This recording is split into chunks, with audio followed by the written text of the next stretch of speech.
¿Cómo te va? ¿Bien? Yo bien por aquí también. Gracias por estar en este canal, nuevo canal, RL Exposiciones Bíblicas. Espero que te suscribas si es que aún no te has suscrito, compartas, des like, hagas un comentario, active la campanita para que cuando subamos un video te llegue allá y puedas ver de qué se trata lo que estamos viendo ahora, que será sobre Jesucristo. Ese es el tema, Jesucristo. Pero, ¿quién es Jesucristo? ¿Te has hecho esa pregunta? La respuesta la da la misma Biblia. Dice en Lucas capítulo 3, versículo 22. Dios Padre dijo, tú eres mi hijo amado, en ti me complazco, me das mucho gozo. ¿Nos queda claro? Entonces Jesús es el Hijo de Dios.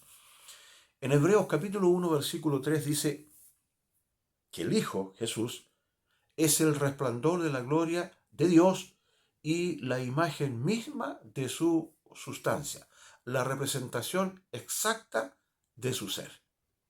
Tremendo. Estamos conociendo quién es Jesucristo. Ahora, ¿por qué Jesucristo vendría al mundo? Bueno, vamos a Juan capítulo 3, versículo 16, y allí tenemos la respuesta.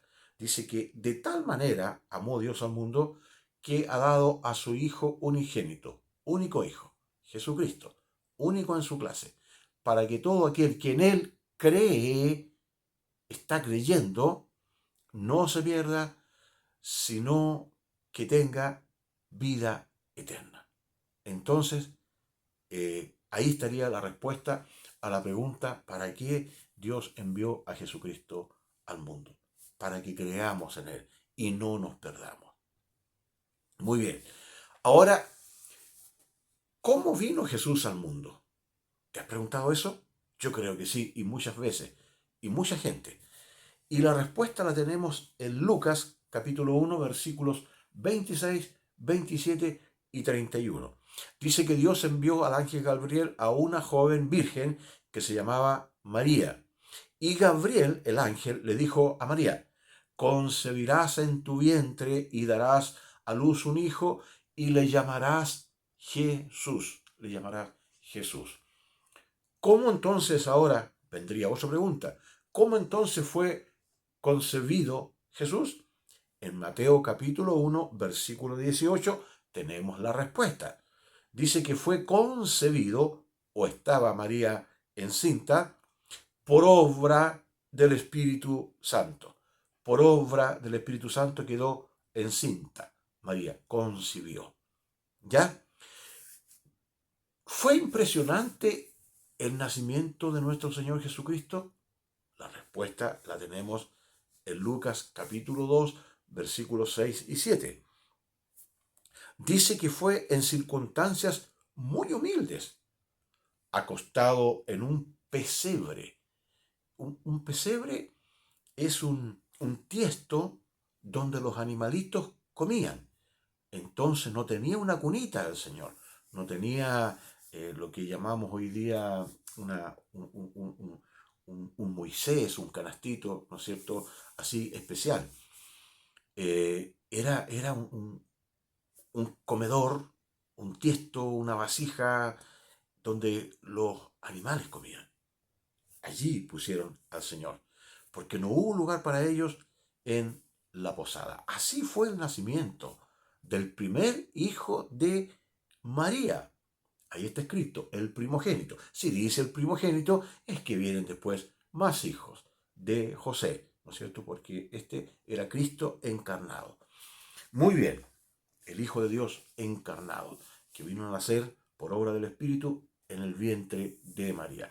Después, obviamente, José y María, casados, claro que sí, tienen ya no el primogénito, sino los demás hijos. Ahora, ¿por qué le pusieron el nombre de Jesús? ¿No es cierto? Pudieron haberle puesto otro nombre. Pero en Mateo capítulo 1, verso 21 dice, porque Jesús salvaría a su pueblo de sus pecados. Jesús significa entonces Salvador. ¿Por qué le pusieron ese nombre? Porque, revelado por el Señor, por supuesto, porque sería el Salvador de su pueblo. de sus pecados.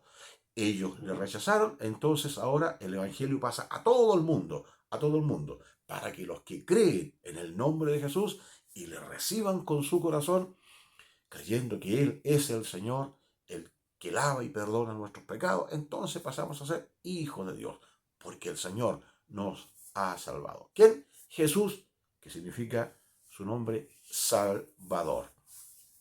Muy bien, entonces nos preguntamos, ¿qué fue lo que hizo Jesús en la tierra cuando él estuvo, ¿no es cierto? Redondeamos en 2000 años, un poquito más. Pero dice la Biblia también en Mateo capítulo 9, versículo 35, dice que el Señor Jesús recorría todas las ciudades, todas las aldeas, enseñaba, predicaba, sanaba, y se suman otras cosas porque los otros evangelios añaden otras cosas más, dar de comer a la gente, echarle fuera a los demonios a la gente. Entonces esa fue la actividad de nuestro Señor Jesucristo. Hay otra pregunta, bajo pregunta, entonces, para ir conociendo a Jesús. ¿Cuál fue la reacción de la gente ante los milagros y las enseñanzas de nuestro Señor Jesucristo? ¿No es cierto? Estamos conociendo a través de la Biblia estas cosas. Bueno, la respuesta es que se asombraron y hubo mucha gente que creyó en Él. Lo confirma la palabra. En Marcos capítulo 7, versículo 37 dice que se maravillaban en gran manera. Y en Juan capítulo 2, versículo 23, dice que muchos creyeron en su nombre viendo las señales que nuestro Señor Jesucristo hacía. Ahora, todos creyeron en Jesús cuando lo vieron, lo escucharon y vieron sus milagros, porque con una cosa así nos imaginamos que todo el mundo creía. Pero la respuesta te va a sorprender, porque desgraciadamente no. Los líderes judíos le tenían envidia y lo rechazaron, fíjate tú. ¿Y hoy día acaso no pasa lo mismo? Ellos entregaron a Jesús al gobernador romano para que lo sentenciara a muerte. En Mateo capítulo 27, versículos 1 y 2, dice que, venida la mañana, todos los principales sacerdotes y los ancianos del pueblo entraron en consejo contra Jesús para entregarle a muerte. Y le llevaron atado y le entregaron a Poncio Pilato, que era el gobernador.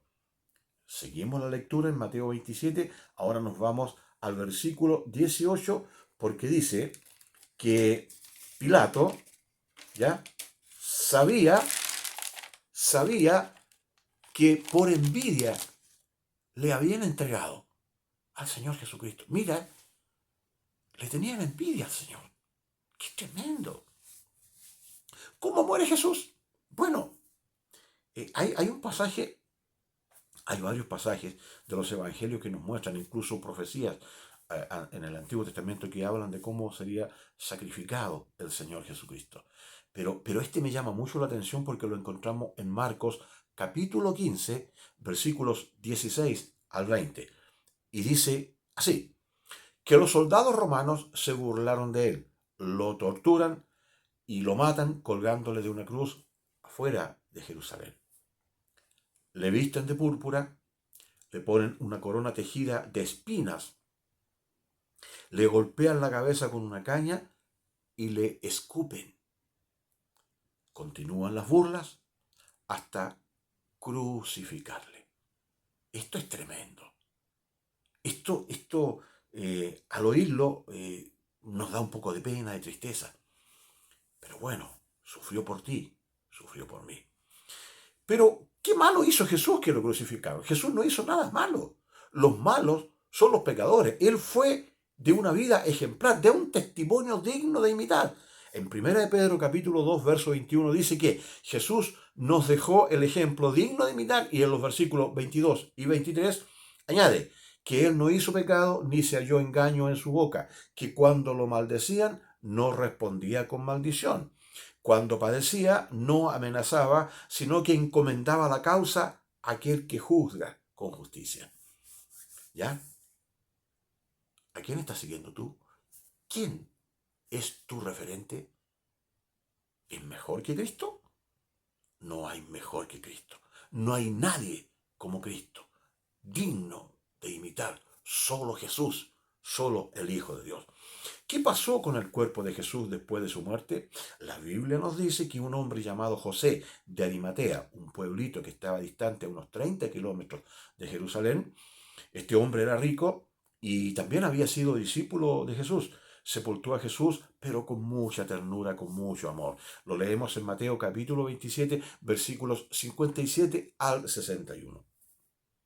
¿Se quedó Jesús o su cuerpo en la tumba definitivamente? No, Jesús resucitó después de 3 días. Dios lo levantó, dice la Biblia, suelto los dolores de la muerte, por cuanto era imposible que fuese retenido por ella. Está certificado en Hechos, libro de los Hechos, capítulo 2, versículo 24.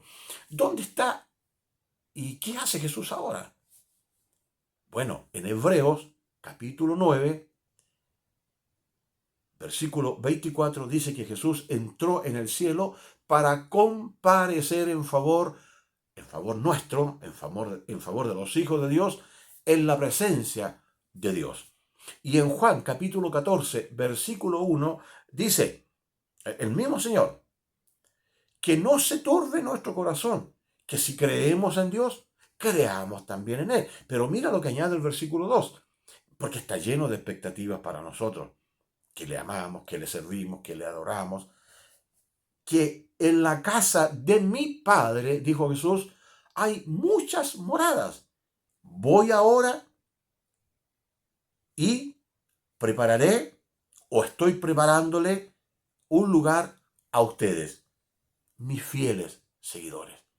Pero mira lo que dice el versículo 3 porque es demasiado esperanzador. Estamos hablando de nuestro Señor Jesucristo. La promesa de nuestro Señor Jesús es que volverá y nos llevará a vivir con Él. Gloria a Dios. Esa fue su promesa. Y Él cumple sus promesas.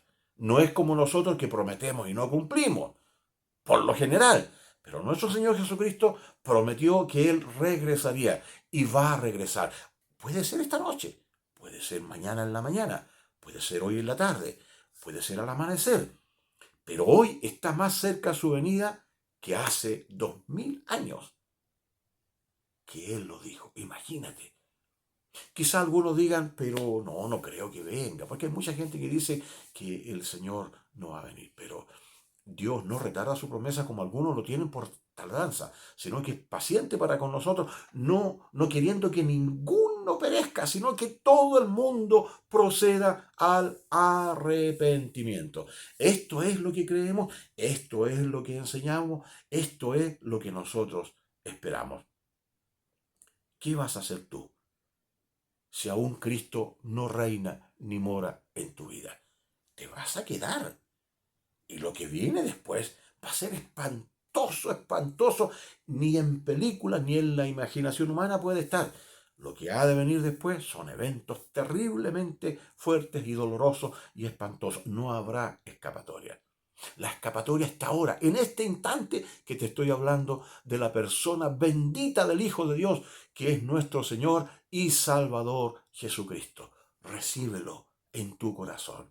Encomiéndate a Él. Pídele perdón por tus pecados. Reconócete pecador. Confiésale a Él tus pecados y dile, Señor, aquí está mi vida. Yo te recibo como mi Señor y mi Salvador. Porque si hoy es la venida de Cristo, o mañana, o tal vez en un año más, pero usted sabe que a lo mejor nos podemos morir antes, pero nos iremos con el Señor, con Cristo aquí reinando. Chao.